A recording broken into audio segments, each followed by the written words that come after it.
ఎందుకు 5 నెలలు పట్టింది అని.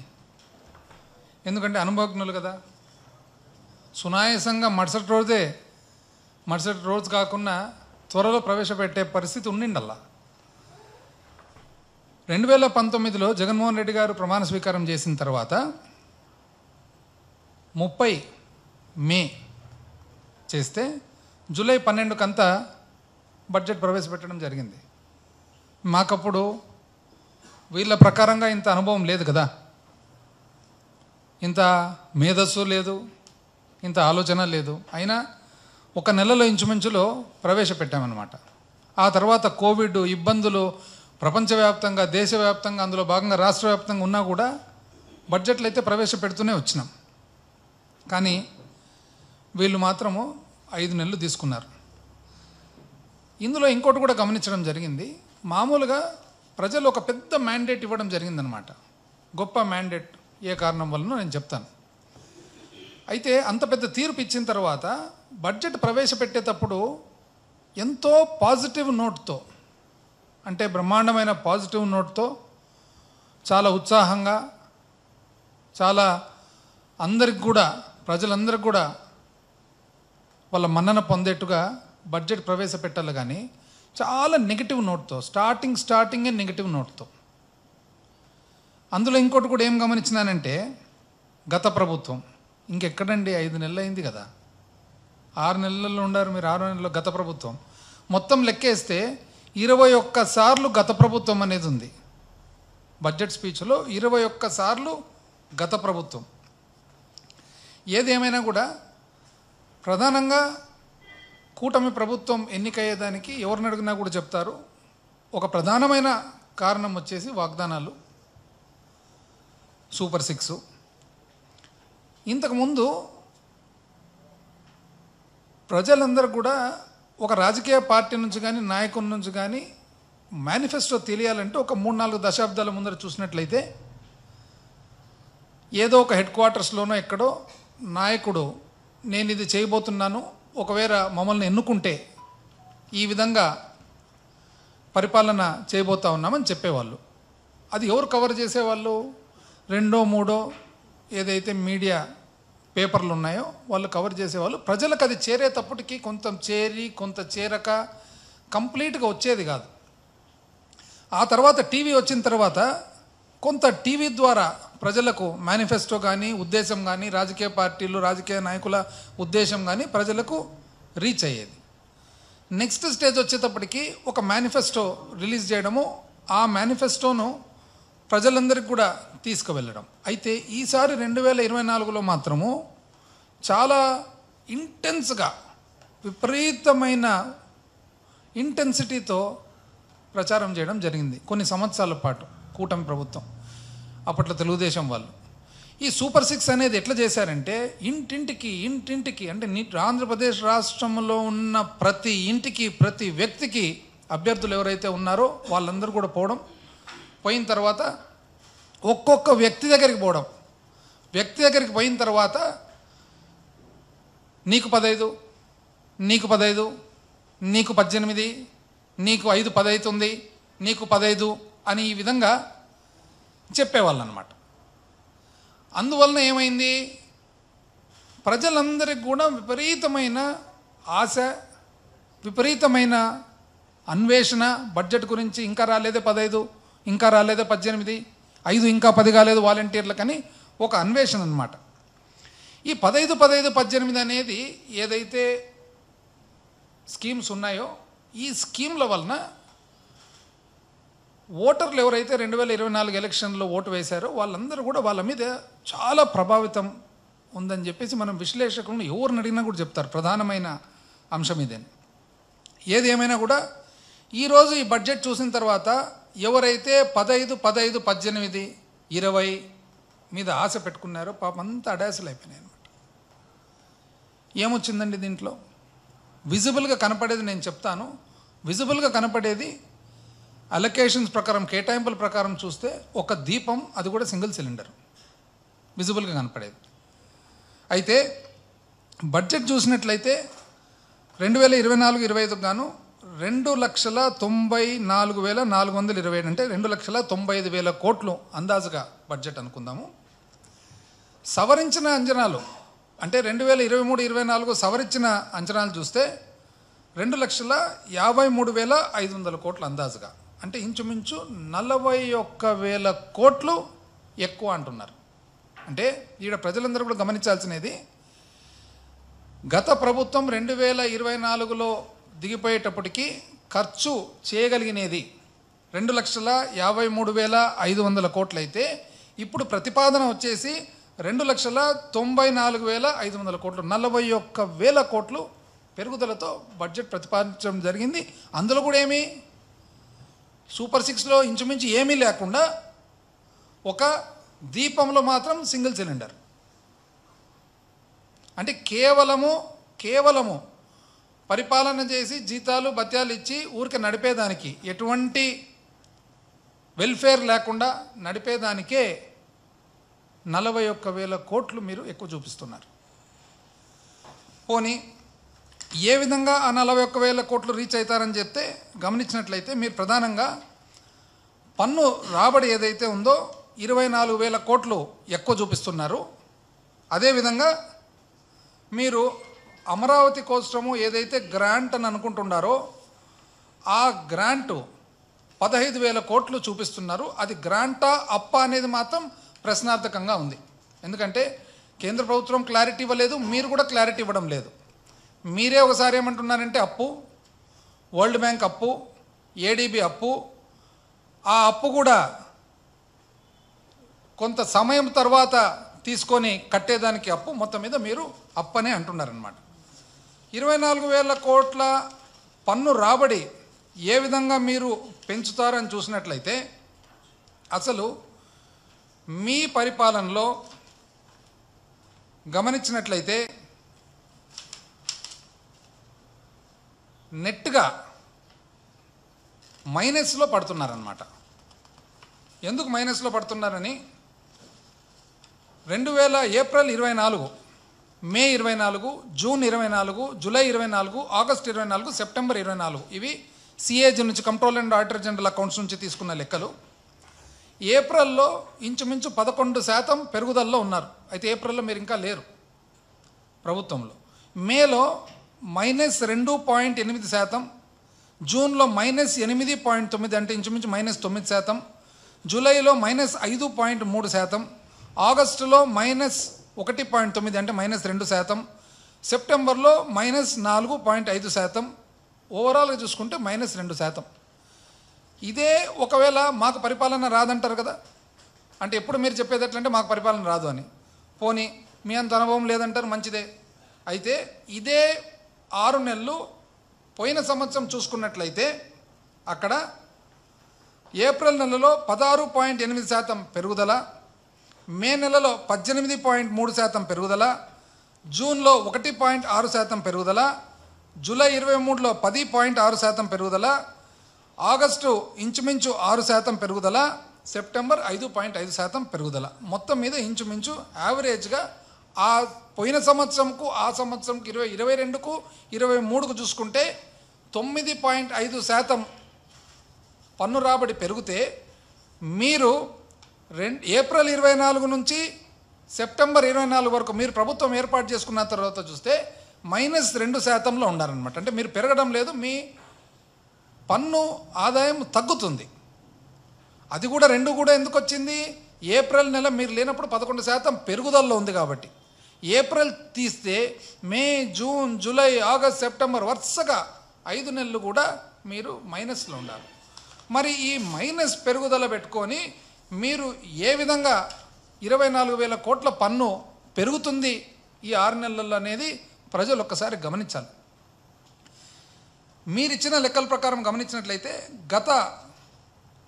అంటే మీరు ఈ 6 నెలలకు ఏదైతే 1,25,600 కోట్లు మీకు రాబడి వచ్చిందో, నెక్స్ట్ 6 నెలలకు మీరు ఏ స్కీములు చేయకుండా, అర్ధదీపం అని కూడా అనకూడదు, దీన్ని పావుదీపం అనాలన్నా, ఎందుకంటే ఒకటే కదా సిలిండర్. ఆ సిలిండర్ ఇచ్చేదానికి మీకు మామూలు పరిపాలన చేసేదానికి 1,44,000 కోట్లు అవసరం ఉంటుంది. ఏ విధంగా మీరు చెప్పేది? ఏ విధంగా వస్తుందని అంటున్నారు మీరు? జిఎస్టీ 16,000 కోట్ల నుంచి 21,500 కోట్లు వస్తుంది అంటున్నారు. స్టాంప్స్ అండ్ రిజిస్ట్రేషను 4,000 కోట్ల నుంచి 9,500 కోట్లు వస్తుంది అని అంటున్నారు. సేల్స్ ట్యాక్స్ పన్ను 8,500 కోట్ల నుంచి 16,000 కోట్లు వస్తుంది అంటున్నారు. ఎక్సైజ్ డ్యూటీ 8,000 కోట్ల నుంచి 17,500 కోట్లు వస్తుంది అంటారు.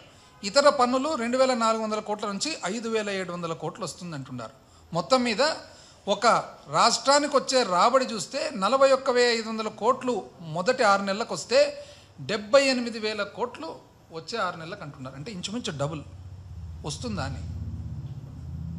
ఎందుకంటే మీరు చూస్తే ఫస్ట్ 6 నెలలు చూస్తే మైనస్లో ఉన్నారు, 6 నెలలు మైనస్లో ఉండరు, ఒక ఏప్రిల్ తప్ప. ఏ విధంగా వస్తుంది? అన్నీ డబులే. Excise double, sales tax double, అన్నీ డబుల్ డబుల్ డబుల్ డబుల్.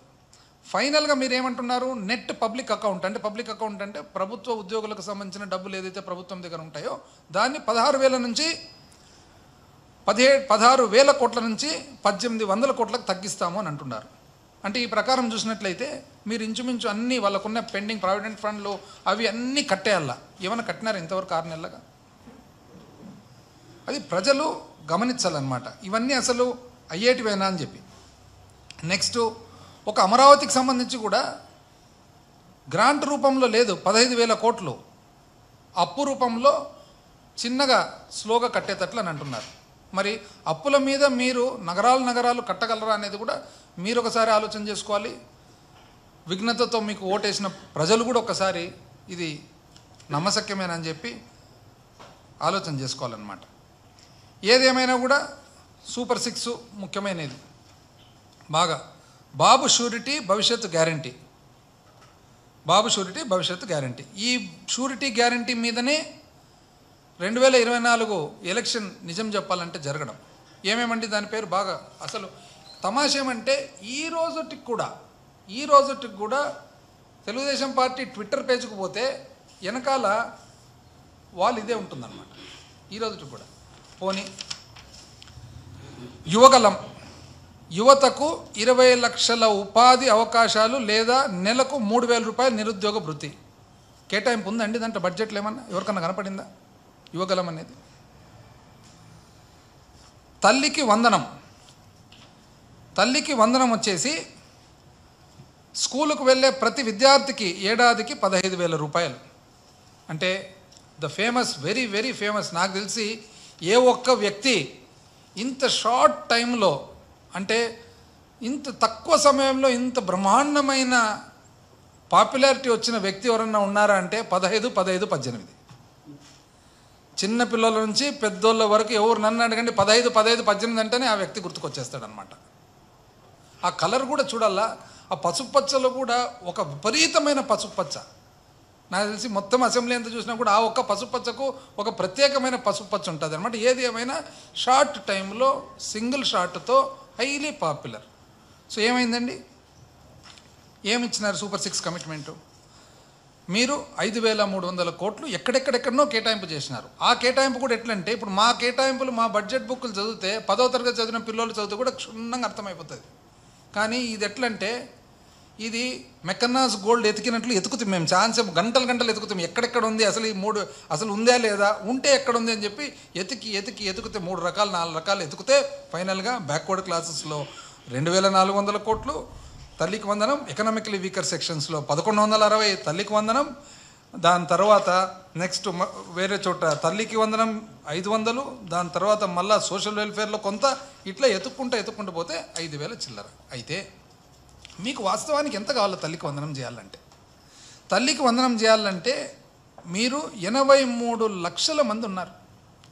83 లక్షల మందికి 12,450 కోట్లు అవసరం సంవత్సరానికి. 12,450 కోట్లు. మీరు ఈరోజు కేటాయింపు చేసినది 5,386. అంటే ఇంటికి మీరు ఎంతమందికి ఇవ్వబోతున్నారు? మీరైతే ఇంటింటికి తిరిగినారు 15, 15, 18, 15, 15, 18. ఏమ్మా నీకు 18 అమ్మా, నువ్వు రామ్మా, అమ్మ మిస్ అయినావు, నువ్వు రామ్మా, నీకు 15 అమ్మా. మళ్ళీ ఇది నిజంగా ఉందా బడ్జెట్లు ఈరోజు? అంటే మీ ఉద్దేశం ఏమప్పుడు? అంటే ఎంత అన్యాయం చూడండి ఇది. నెక్స్ట్, అన్నదాత సుఖీభవ.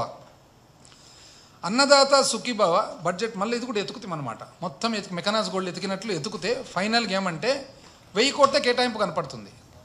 కానీ అగ్రికల్చర్ మినిస్టర్ గారు మాట్లాడిన స్పీచ్లో 4500 కోట్లు అన్నాడు. అంటే అర్థమేమి, 3500 కోట్లు ఏదైతే కేంద్రం నుంచి వచ్చే పిఎం కిసాన్ ఉందో అది కలిపి మీరు 1000 కోట్లు మాత్రమే బడ్జెట్ నుంచి ఇచ్చి మేము చేసేసినాం. అసలు ఆ స్పీచ్ చదివితే మన తల్లికి వందనము చేసేసినామని అన్నారు. ఫైనాన్స్ మినిస్టర్ గారు ఇది చేసినామని అన్నారు స్పీచ్ చదివితే. తెలుగు కాపీ చదవండి, దాంట్లో చేసినామని కూడా అన్నారనమాట. రెండవది అన్నదాత సుఖీభవ. అన్నదాత సుఖీభవ నిజానికి మీరు ఇవ్వాలనంటే 53,53,000 మంది ఇంచుమించు లబ్ధిదారులు ఉంటే 10,706 కోట్లు అవసరం ఉంది. 10,706 కోట్లకు గాను మీరు 1000 కోట్లు కేటాయింపు చేసినారు. అంటే కేంద్రానిది ఒకవేళ తీసేసినా కూడా మీరు ఎంతమందికి ఇవ్వగలుగుతారు దీంట్లో అని. నెక్స్ట్ దీపం పథకం. దీపం పథకం కింద మీరు కేటాయింపు చేసినది 895 కోట్లు. 895 కోట్లు లెక్కేస్తే 1,50,00,000 మంది ఉండగా, ఇంచుమించు 1,49,00,000 అంటే 1,50,00,000 మంది ఇళ్ళు ఉండగా, అందులో 1,42,00,000 మంది రేషన్ కార్డు వాళ్ళు ఉండగా, మీరు ఈ ప్రకారంగా చూస్తే ఒక్క సిలిండర్ ఇచ్చేదానికి 95 లక్షల మందికి మాత్రం ఇచ్చేదానికి ఇంచుమించుగా అవుతుంది. అంటే ఇవ్వగలిగినది ఒక సిలిండరు, అది కూడా 1,40,00,000 మందికి కాదు బియ్యం కార్డు హోల్డర్లకు. మీరు ఇవ్వగలిగేది 95 లక్షల మందికి మాత్రమే. కానీ మీరు చేసేసినామని అంటున్నారు. అసలు ఏ విధంగా చేసేసినామని అంటున్నారు అనేది నాకైతే ఎంతో ఆశ్చర్యంగా ఉంది. పేజ్ నెంబర్ 17 చదవండి. తల్లికి వందనం బడ్జెట్ స్పీచ్, అంటే ఆర్థిక శాఖ మంత్రి గారి బడ్జెట్ స్పీచ్. అందులో ప్రభుత్వ మరియు ప్రైవేటు పాఠశాలలో 1వ తరగతి నుంచి 12వ తరగతి వరకు చదివే పిల్లల తల్లులకు తల్లికి వందనం పథకం ద్వారా ఆర్థిక సహాయం అందిస్తూ మా ప్రభుత్వం సూపర్ 6 హామీని నెరవేరుస్తుంది. ఏందండి ఇది? అంటే ప్రజలను మీరు అమాయకంగా లెక్కేసుకుంటున్నారా? ప్రజలకు అంటే ఏ విధంగా ప్రజల్ని ఏమని అనుకుంటున్నారు? పేదరికం కారణంగా ఏ పిల్లవాడు విద్యకు దూరం కాకూడదనేది. ఆర్థిక సాయం అందిస్తూ మా ప్రభుత్వం సూపర్ 6 హామీని నెరవేరుస్తుంది అంట తల్లికి వందనం. అంటే మీ కేటాయింపు ఎంత ఉంది? మీ కేటాయింపు చూస్తే ఎతికి మెకనాజ్ గోల్డ్ మీద ఎతికితే 5,300 కోట్లు వస్తుంది. మీ రిక్వైర్మెంట్ వచ్చేసి 12,450 కోట్లు ఉంది. ఇంతవరకు ఏ ఒక్కరికి మొదలు కాలేదు. వాళ్ళు చూస్తే 15, 18 అని చెప్పి వేచి చూస్తున్నారు అన్వేషణతో. మీరు మాత్రం అయిపోయింది అని అంటున్నారు. అన్నదాత సుఖీభవ అదేవిధంగా ప్రతి రైతుకు ఏటా 20,000 రూపాయలు మీరు ఇవ్వాల్సి ఉంది. 20,000 రూపాయలకు గాను మీరు ఎంత 10,706 కోట్లు 53,53,000 మందికి అవసరం ఉండగా, మీరు మాత్రము ఓన్లీ 1000 కోట్లు మాత్రమే కేటాయించి ఎంతో కొంత మీరు ప్రభుత్వం కేంద్ర ప్రభుత్వం 3,500 కోట్ల మీద ఆధారపడుతున్నారు. అది కూడా ఏ మూలకు చాలదు. ఇది కాక నెక్స్ట్ ఆడబిడ్డ నిధి ప్రతి మహిళకి నెలకు 1,500 రూపాయలు, అంటే సంవత్సరానికి 1,800 రూపాయలు. ఈసారి కేటాయింపు ఏమన్నా ఉందా అండి? అసలు ఆ ఊసే లేదు, బడ్జెట్లో అది లేనే లేదు. మీరు ఒకవేళ ఆడబిడ్డ నిధి ఇవ్వాలంటే ఏకంగా 37,300 కోట్లు ఇవ్వాల్సి వస్తుంది. ఎందుకంటే మన ఆడబిడ్డలు, మన ఆంధ్ర రాష్ట్రంలో ఆడబిడ్డలు మీ ప్రకారంగా 2,07,30,000 మంది ఉన్నారనమాట. ₹1 ఇంతవరకు కేటాయించలేదు. పాపం ఆడవాళ్ళు అంతైతే అసలు నీకు 15 పిల్లలకు కొంచెము పెద్ద ఏమో కనపడుతుంది, అమ్మా నీకు 18 అమ్మా. ప్రతి ఒక్కరు కళలు. కానీ పాపం 24 ఎలక్షన్ అయిపోతానే ఇంటికి అసలు ఊరికి లెక్కలు చెప్పడం కూడా మళ్ళీ క్లీన్గా 15 ఇస్తాము, 2 ఉంటే 30 ఇస్తాము, 3 ఉంటే 45 ఇస్తాము. ఏందండి? 4 ఉంటే 60 ఇస్తాము. పిల్లల్ని ఇంకా బాగా కనండి. ఎంత అన్యాయం అండి ఇది. ఉచిత బస్సు, మహిళలకు ఉచిత బస్సు ఉందండి. ఉచిత బస్సు ఇంతవరకు ఉచిత బస్సు లేదు. ఇది సూపర్ 6.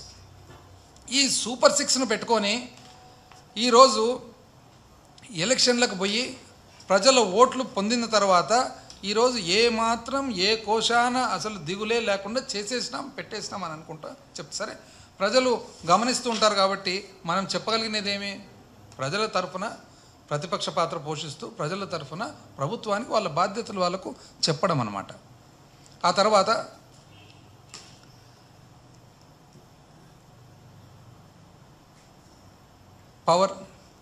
Power tariff.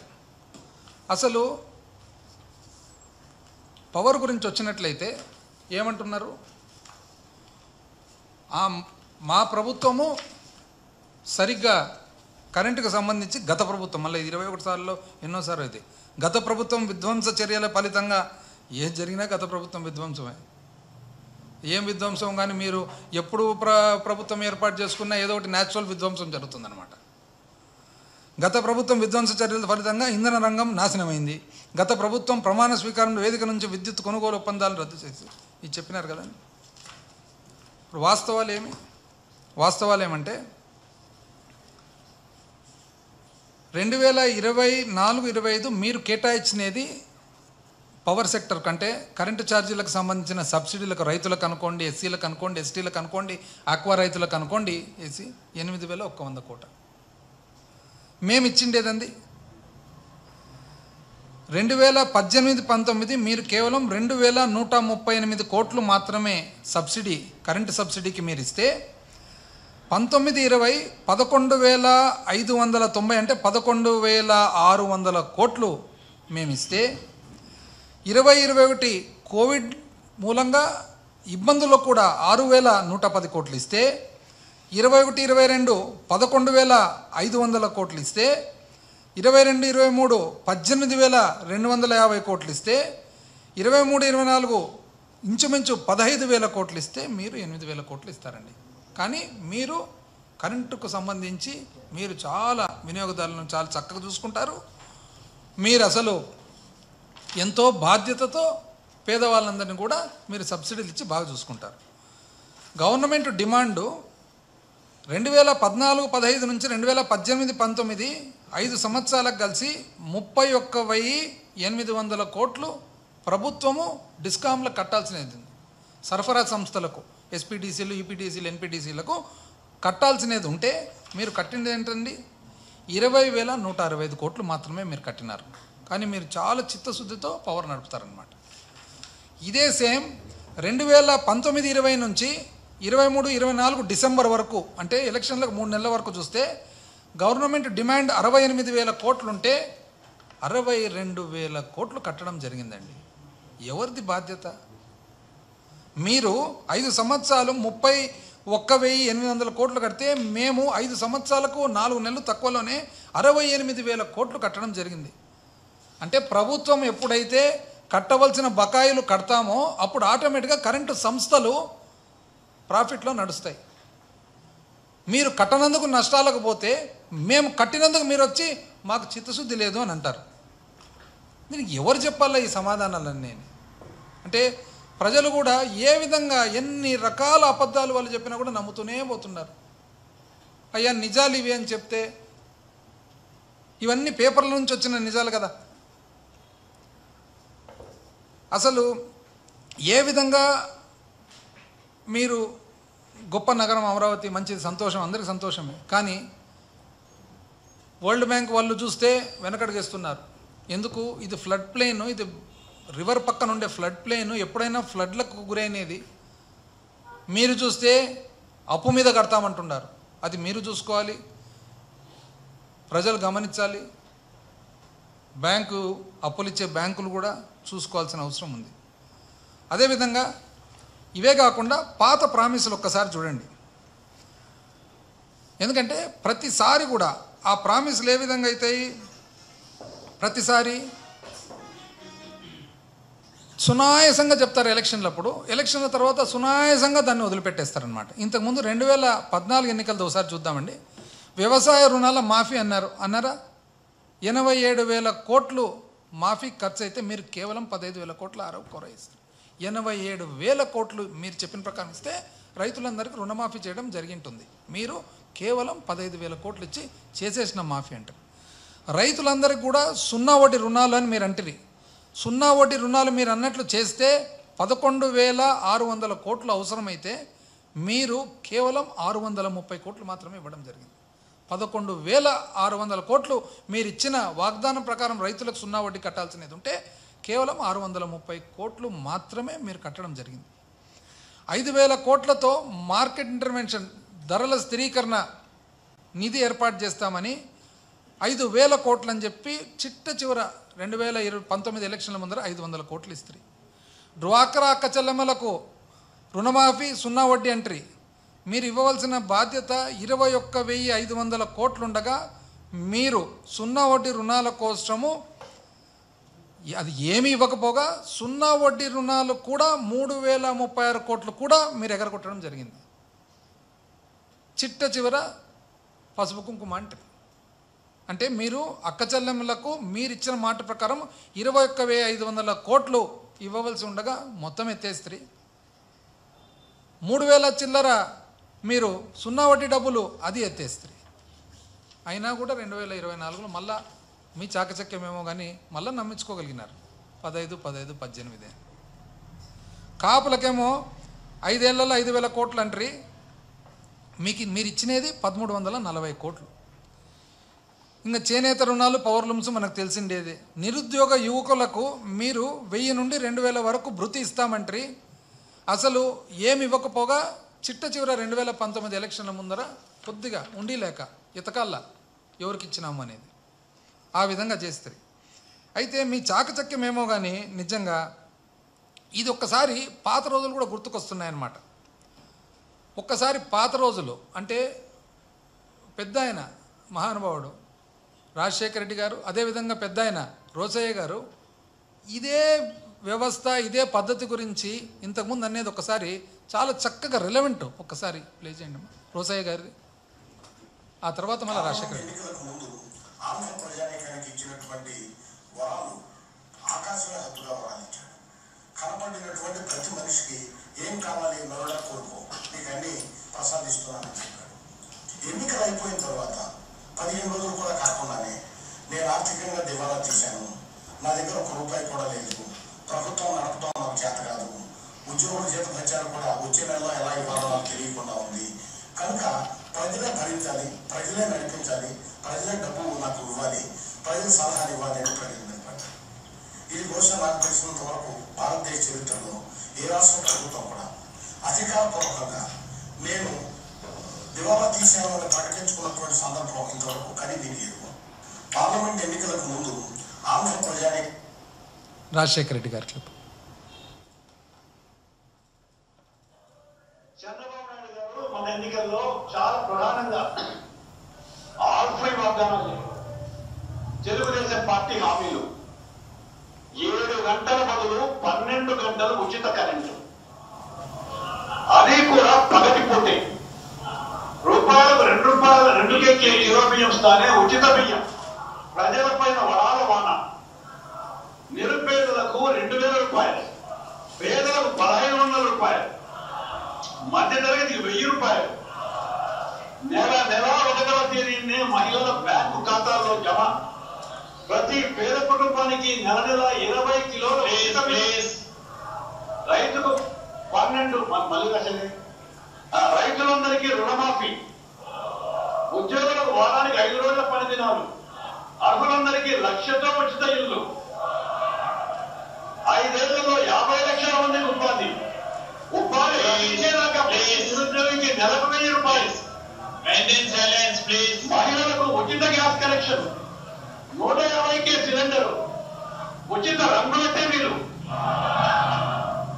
విద్యార్థులు కనీసం ₹900 పెంపు, వికలాంగులకు ప్రతి నెల 1000 పెన్షన్లు, చేతివృత్తులకు మళ్లీ ఆదరణ, తెలంగాణపై రాజకీయ చట్టపరమైన చర్యలు.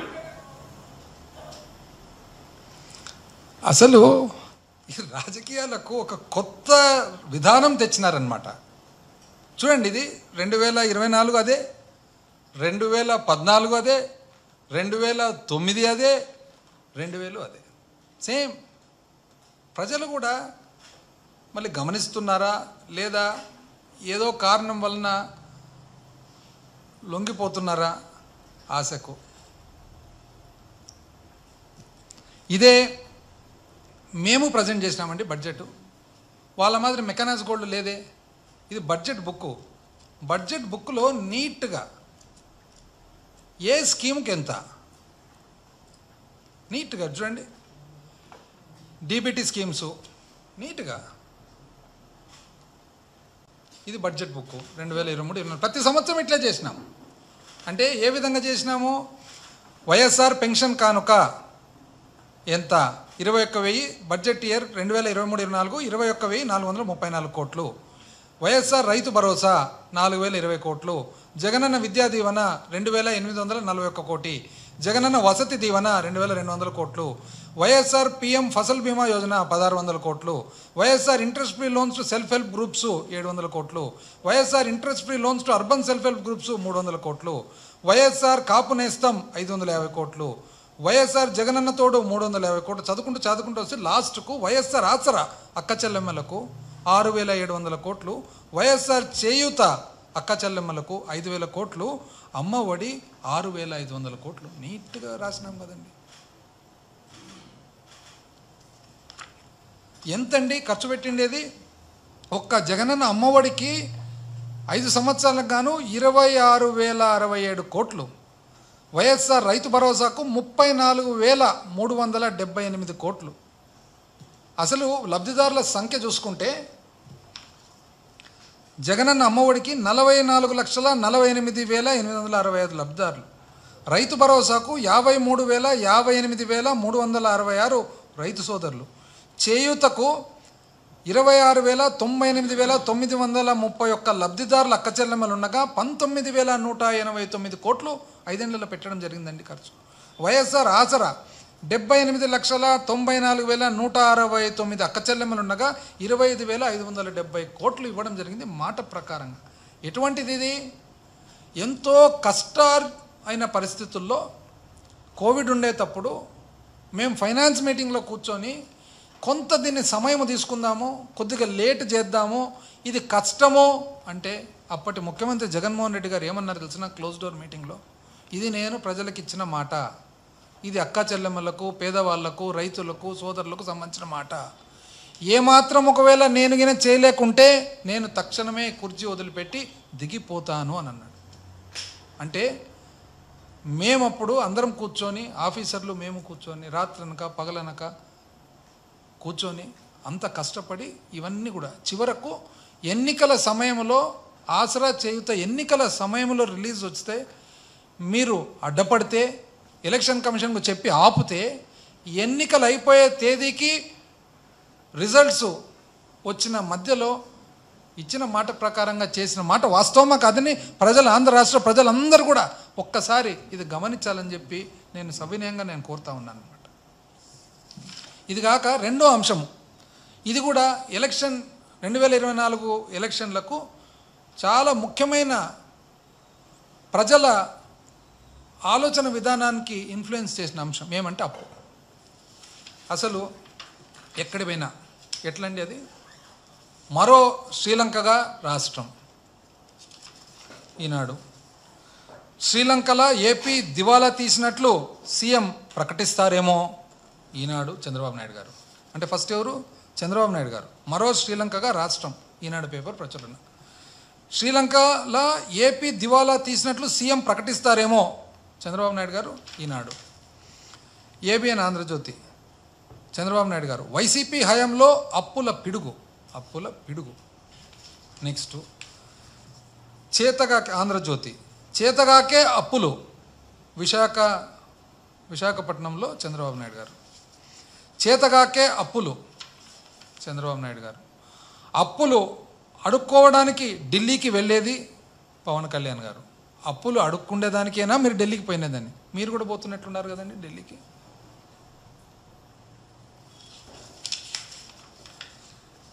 పురంధేశ్వరి గారు. రాష్ట్ర రుణము 11 లక్షల కోట్లు 25/10. సేమ్ మళ్ళీ పురంధేశ్వరి గారు. రాష్ట్ర అప్పులు 12,50,000 కోట్లు. ఇది ఎప్పుడు? 7/4. అంటే 5 నెలల్లోనే 1,50,000 పెంచుతారమ్మా. చూసుకుంటున్నారా లేదమ్మా? కొద్దిగా మీరు ఏమంటున్నారేమో అనేది. ఎందుకైనా మంచిది, డౌట్ ఉన్నప్పుడు రాసి పెట్టుకునేది బెటరు. ఏదో అనేది మళ్ళీ మార్చి 4 నెలల్లో 1,50,000 కోట్లు పెరుగుతుందమ్మా అప్పు ఎక్కడ? ఈ వాస్తవం ఏమేమి చూసినట్లయితే ఈరోజు చూపించినారు కదండి, ఎంత చూపించిందనండి అప్పు?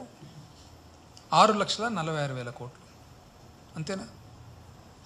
మీరు చూపించినది 31 మార్చి 2024 గాను, మొన్న మార్చి 24 గాను 4,91,734 కోట్లు అప్పు.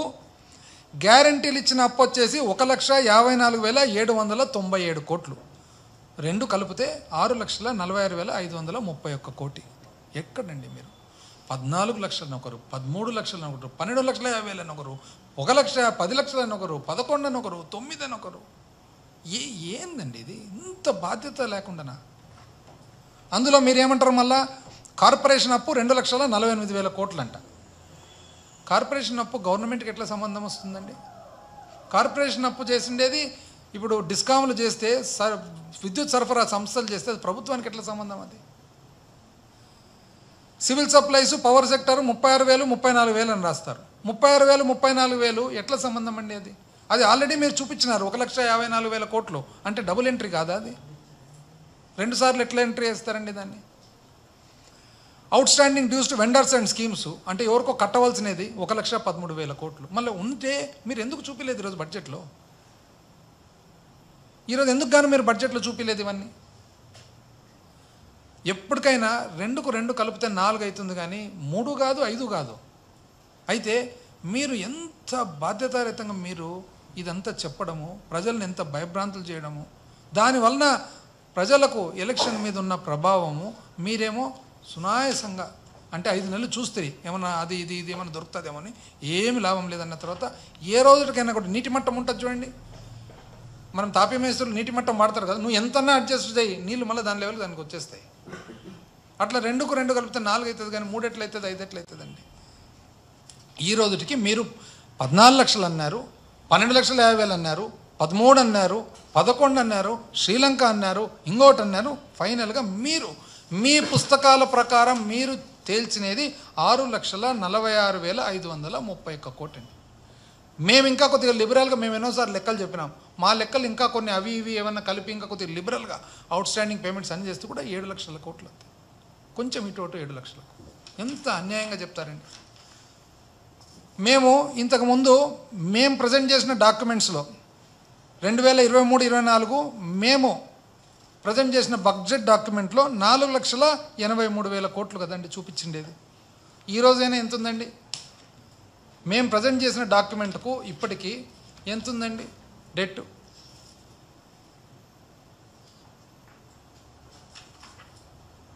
4,91,000 కోటి. అంటే మేము 4,83 అని చూపించినాము. బడ్జెట్లో ఎక్కువనో తక్కువనో సంవత్సరం మీద అయ్యే కొద్దీ ప్లస్ ఆర్ మైనస్ సేమ్ కదండి. మేము 4,83 అన్నాము, మీరు 4,91 అంటున్నారు. ఎక్కడ 14 లక్షలు, ఎక్కడ 4,90,000? ఎంత అన్యాయంగా బాబా. అయితే ఏది ఏమైనా కూడా నిజం చెప్పాలంటే అసలు దీని గురించి అన్న మాటలు కూడా ఒకసారి చూపి, అప్పు గురించి అన్న మాటలు ఇప్పటికి కూడా వారం కింద కూడా, అంటే ఒకవైపు బడ్జెట్ ప్రిపేర్ అవుతుంది, ఒకవైపు మీకు తెలుసు అది 6 లక్షల చిల్లర కోట్లని ఇప్పటికి కూడా ఇంకా మాట్లాడుతున్నారు. 9 అంటారు, 10 అంటారు, 11 అంటారు.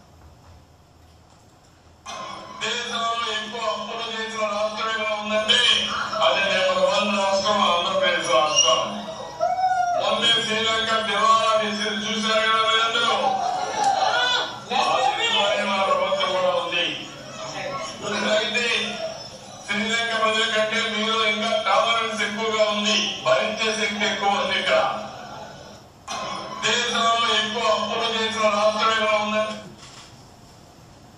ఎంత అన్యాయం. నిజం చెప్పాలంటే మీడియా సంస్థలు ఎవరైతే ఇవి తెలిసి కూడా ప్రచురించినారో వాళ్ళు బహిరంగంగా బయటకు వచ్చి ప్రజలకు క్షమాపణ చెప్పాలి.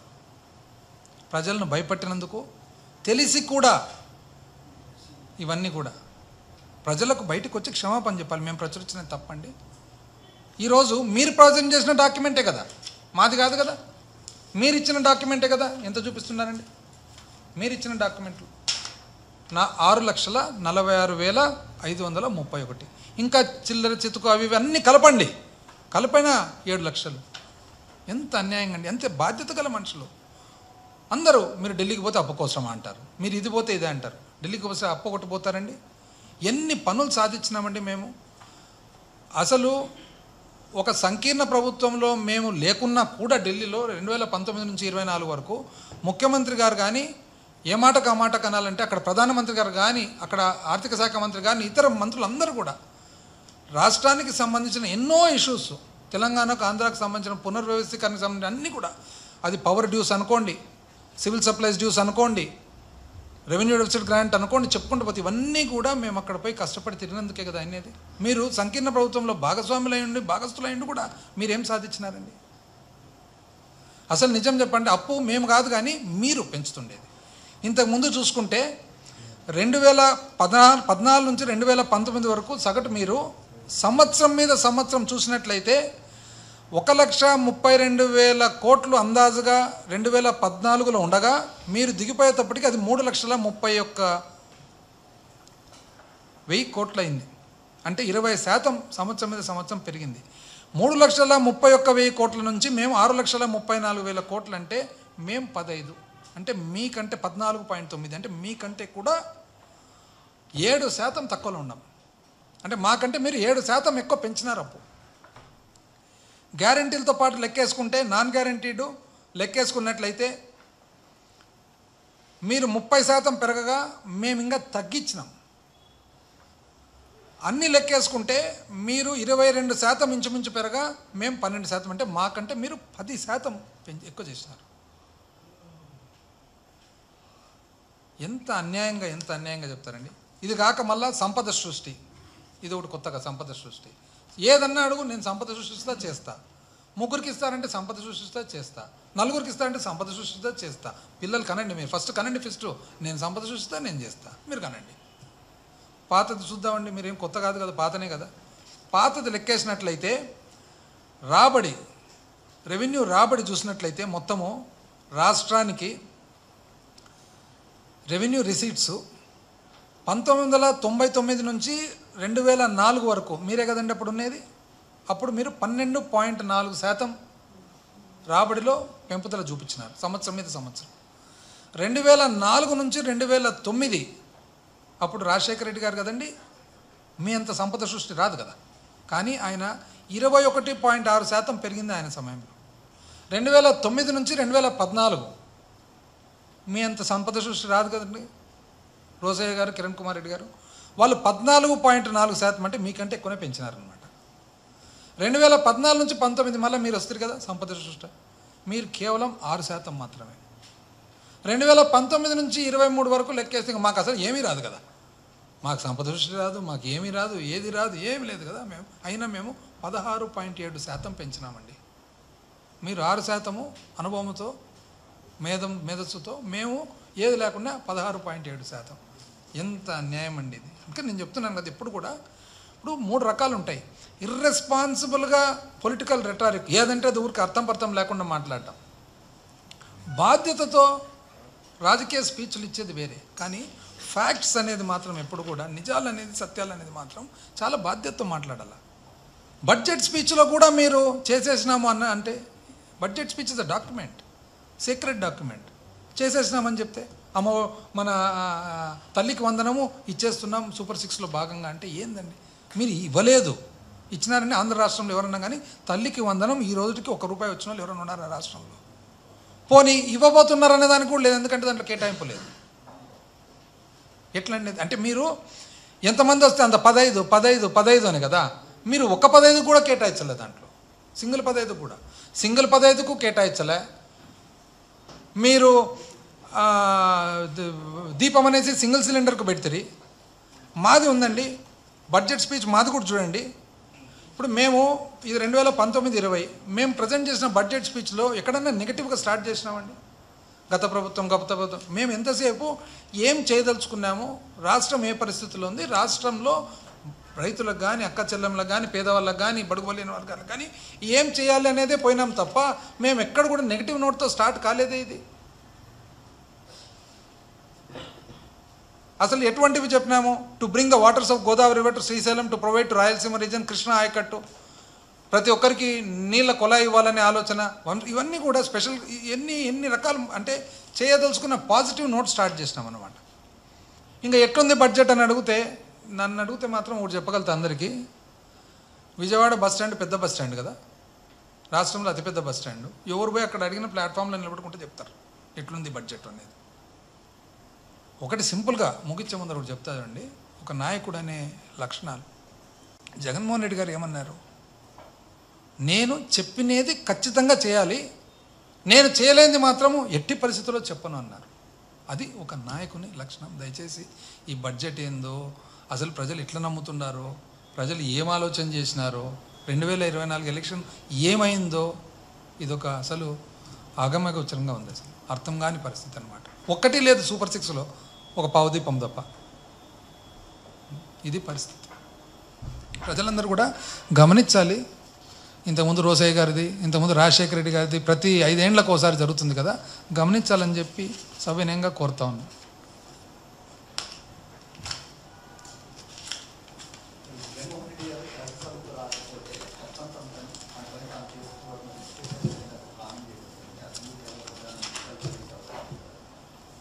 ఆయనే చెప్తున్నాడు కదా చట్టం తన పని. ప్రజలన్నీ గమనిస్తుంటారు కదా. ఇప్పుడు జగన్మోహన్ రెడ్డి గారు ఏమంటున్నారు? ఉండేది ఒకటే అపోజిషన్ పార్టీ, రాష్ట్రంలో 40% ఓట్లు సంపాదించిన పార్టీ.